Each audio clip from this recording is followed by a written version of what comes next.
Middle East is in crisis after joint U.S.-Israeli strikes on Iran caused a broader conflict. The City High Middle Theater Department's latest play is coming up soon. And the Union Swim and Dive team saw some amazing accomplishments at their latest meet. All of this and more on the Pegasi News Network.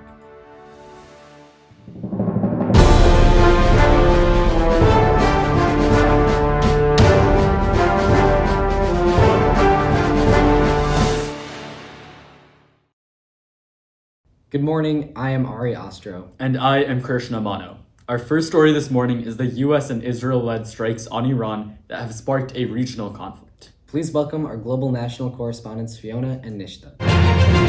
Thank you, Krishna and Ari. I'm Fiona Rodriguez. And I'm Nishta Lakhani. Our first story today is on the actions within Iran. As the war in the Middle East intensifies, President Donald Trump has said the U.S. has the capability to go far longer than its projected 4 to 5 week time frame for its military operations against Iran. After Israel and the U.S. bombed Iran, killing its supreme leader, Iran has struck back.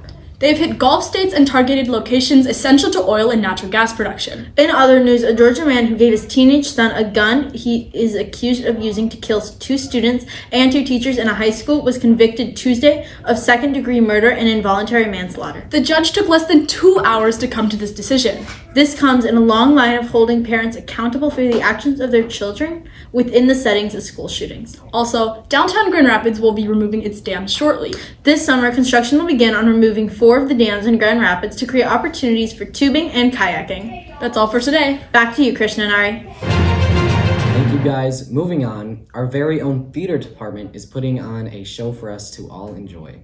Joining us now with more information on this are our student interest correspondents, Sophia and Sriram.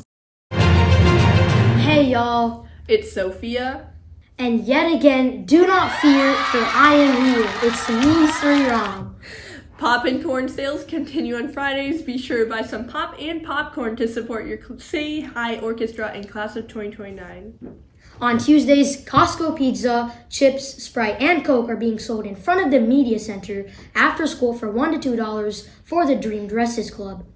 City High Theater is showing Charlotte's Web tomorrow, Friday at 7 p.m. and Saturday at 2 p.m. Tickets for adults are $12 and for students, children, and City High staff are $8. You can purchase tickets for the play on the city highlights or from the posters around the school. Get an Edith latte at Spiro's or dine at Harmony Brew tomorrow, March 5th. This purchase supports the theater department. For more information, check the City highlights. That's it for this week. Let Sophia or Harper know if you have anything you would like added to this segment of the PNN. We'll see you next week. Thank you both, but we're at that time of the show again. It's time for the rundown.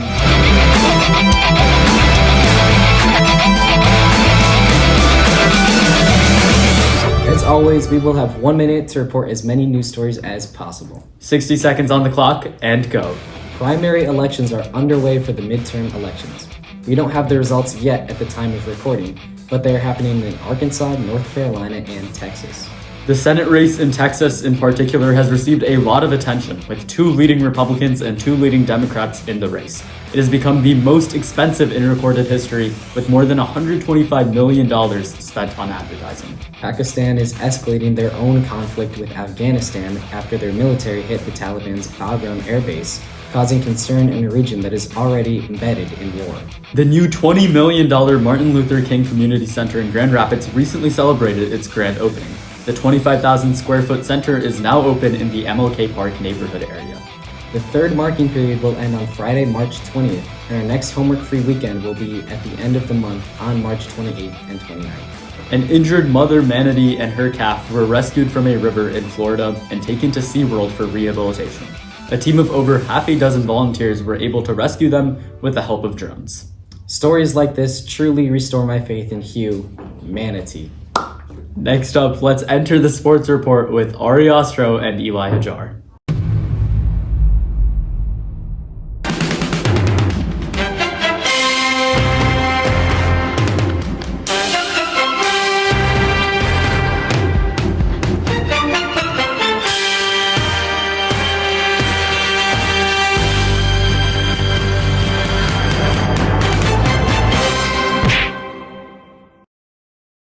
Welcome back to Sports Report. I'm Eli Hadjar. I'm Ari Ostro. Let's get right into it with some men's and women's college basketball. Michigan clinched the Big Ten regular season championship. They'll need to defend that in the Big Ten tournament and then hopefully the NCAA tournament, where the women's team clinched the 3 seed in the tournament, placing tied second in the Big Ten regular season standings. Going into soccer, we have the U.S. national women's team beating Argentina 2-0 in the She Believes Cup, and hopefully they beat their next opponent, which is going to be the day before you're going to see this. Yep. So on Wednesday. So hopefully they win that game. Get the news tomorrow morning. Yeah. And going on to swim Union and dive. Swim and Dive had an insane run at conferences, so we're going to put up some records here, hopefully, and some highlights. There's a lot of names. There's a lot of stuff. A lot of Good job to personal all bests, of our swimmers that go here to City. And on dive, Jax went crazy. Like, congrats, Jax. You're doing great things. Yeah. So GRPS Swim and Dive doing great. A lot of personal best records, and keep up the good work, guys. Yeah, and remember, the spring season for high school sports is right around the corner, so if you want to find sports to play, just look on the City highlights or the Union or Ottawa websites. And if you want your team featured in any way, any interviews, just let us know. Email us. Yes. Yeah. See you next week. Welcome back to the Student Voice section of the PNN. I'm your host, Karina Willink. And I'm Everett Willink. And today we've got a bit of a special segment where we interview Powder Buff players and coaches about their predictions for this game. We're here with Coach Jana. Coach Kiona. And what's your guys' Powder Buff game predictions? I predict that someone is going to get hit on the head. I predict that we will have a 10-point serving run on the juniors. I'm here with Asher. And what are your Powder Buff game predictions? Juniors are going to win. I'm going to hit 12 jump serves right on them. On the seniors? Oh, we're going to win by like 10 billion points. We're here with Nadia. And what is your Powder Buff game prediction? The seniors are going to win. We're here with the senior Powder Buff team. What's your guys' prediction for the game? Senior W! Thanks for watching the Student Voice. We'll see you next week. My name is Matil Joshi, and I'm the founder of the City High Middle School chapter of Students Demand Action. I started this club not for the sake of a title, but because I believe no student should have to sacrifice their peace of mind for their education. So the first question of the night is, what policies do you think can best prevent a shooting in our K-12 schools beyond what has already been passed? I've been working for 3 years now, however, on a policy to try and make it so that gun safety items are absolutely prevalent in our communities.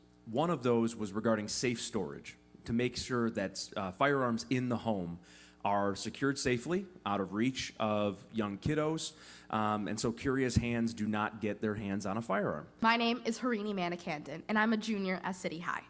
Michigan now has tools like extreme risk protection orders. How can we ensure that families, schools, and law enforcement in places like Grand Rapids actually know about these tools and can use them before someone hurts themselves or other people? They see a tool that works and they're going to use it. They do want to bring safety to their communities. When we passed those extreme risk protection orders, we had some very partisan views on this. And executing these extreme risk protection orders, it's making sure that people like doctors, at law enforcement, know you knowing. Because it's when your neighbor says, gosh, you know, John has a gun and I'm really concerned about him. You can say, you know, Michigan has this new law.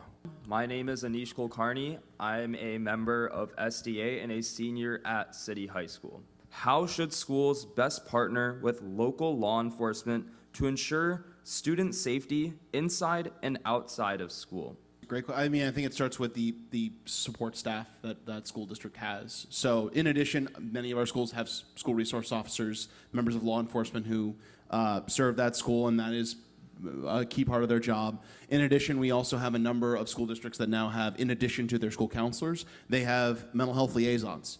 I think it's targeting those support staff. Students may not always be aware of who those people are. Even parents might not, because administrators, have those connections with folks in the communities. It's an anonymous tip line, essentially, that students can call or email or just put a tip online, and then the school finds out about it. And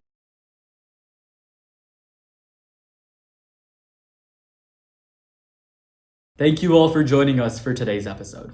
Make sure to follow us on Instagram for updates, discussions, and community engagement at Pegasi News Network. We'll see you all next week at the same time on the same projector. But until then, smile every chance you get.